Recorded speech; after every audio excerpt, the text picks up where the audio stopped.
आज का अग्निपथ नामक एक ट्रांसफॉर्मेटिव योजना हम ला रहे हैं, जो हमारी आर्म्ड फोर्सेस में ट्रांसफॉर्मेटिव चेंजेज लाकर उन्हें फुली मॉडर्न और वेल इक्विप्ड बनाएगी।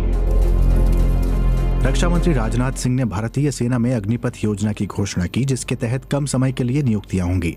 योजना के मुताबिक भारतीय सेना में 4 सालों के लिए युवाओं की भर्तियां होंगी। नौकरी के बाद उन्हें सेवा निधि पैकेज दिया जाएगा। उनका नाम होगा अग्निवीर। पिछले कुछ सालों में सेना में भर्तियां रुकी हुई थीं, जिसे लेकर सरकार से सवाल पूछे जा रहे थे।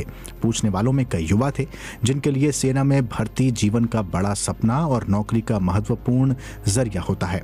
सरकार ने अपनी घोषणा में दुर्घटना या मृत्यु की स्थिति में अग्निवीरों को पैकेज दिए जाने की बात भी की।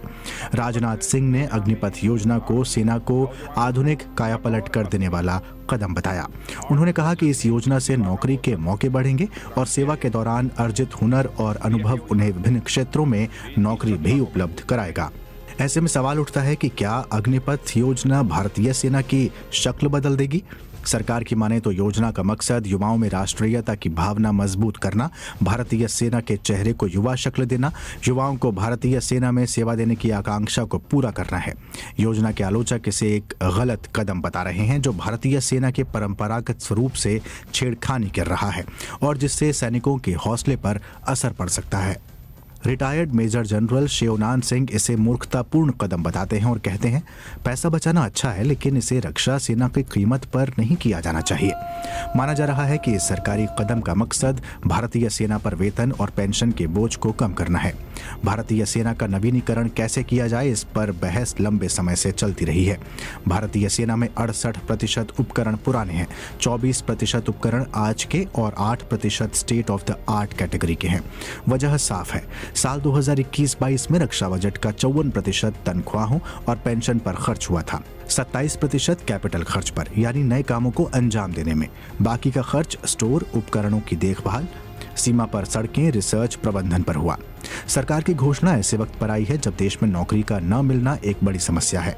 भारतीय अर्थव्यवस्था पर नजर रखने वाली संस्था CMIE के महेश व्यास के मुताबिक भारत में बेरोजगारी एक गंभीर समस्या है, क्योंकि जिस दर पर लोगों को नौकरी की जरूरत है, रोजगार उस तेजी से नहीं बढ़ रहा है। रिटायर्ड मेजर जनरल शिवनान सिंह के मुताबिक भारतीय सेना में किसी का 4 साल के लिए शामिल होना बहुत कम समय है, और अगर ये अच्छा आइडिया था तो इसे चरणों में लागू किया जाना चाहिए था। चिंता यह भी है कि इतने कम वक्त में कोई युवा मिलिट्री ढांचे स्वभाव से खुद को कैसे जोड़ पाएगा। वो कहते हैं कि अगर आप युद्ध में किसी अनुभवी सैनिक के साथ जाते हैं तो उसकी मौत पर क्या 4 साल की ट्रेनिंग लिया हुआ व्यक्ति उसकी जगह ले पाएगा? ये काम ऐसे नहीं होते। इससे सुरक्षा बलों की कुशलता पर असर पड़ता है। उधर retired major general SB Asthana के मुताबिक सरकार के इस कदम से भारतीय सेना की प्रोफाइल 6 साल कम हो जाएगी, जिससे उसे फायदा होगा।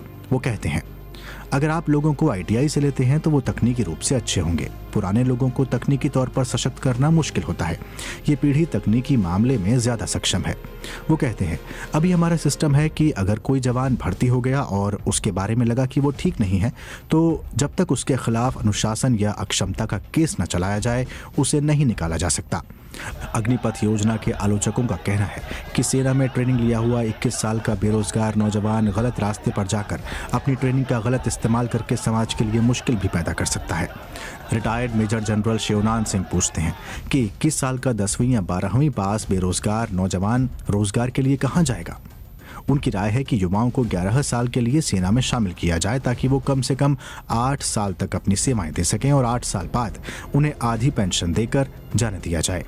वहीं retired major general SB Asthana का मानना है कि 21 साल के ग्रेजुएशन वाले युवा और अग्निवीर नौकरी ढूंढते वक्त बहुत अलग स्तर पर नहीं होंगे, क्योंकि अग्निवीर के हुनर उसे दूसरों से अलग बनाएंगे। Retired major general SB Asthana ने बातचीत में कहा कि ऐसा नहीं है कि मोदी सरकार की अग्निपथ योजना का मॉडल कहीं और ट्राई नहीं किया गया। वो इसके लिए इसराइल का उदाहरण देते हैं। इसराइल में क्या स्थिति है, इस बारे में यरूशलेम में पत्रकार हरेंद्र मिश्र बताते हैं कि वहां हर युवा को 18 साल में अनिवार्य ट्रेनिंग करनी पड़ती है और उस ट्रेनिंग के लिए उन्हें कोई तनख्वाह नहीं मिलती, क्योंकि इसे देश सेवा के भाव के तौर पर देखा जाता है, न कि नौकरी के तौर पर। महिलाओं के लिए ये ट्रेनिंग 2 साल की होती है, जबकि पुरुषों के लिए 4 साल की। इस ट्रेनिंग के दौरान मात्र जेब खर्च दिया जाता है। चूंकि ये ट्रेनिंग सभी को करनी पड़ती है, तो ऐसा नहीं होता कि ट्रेनिंग के बाद पढ़ाई में कोई आगे निकल गया हो।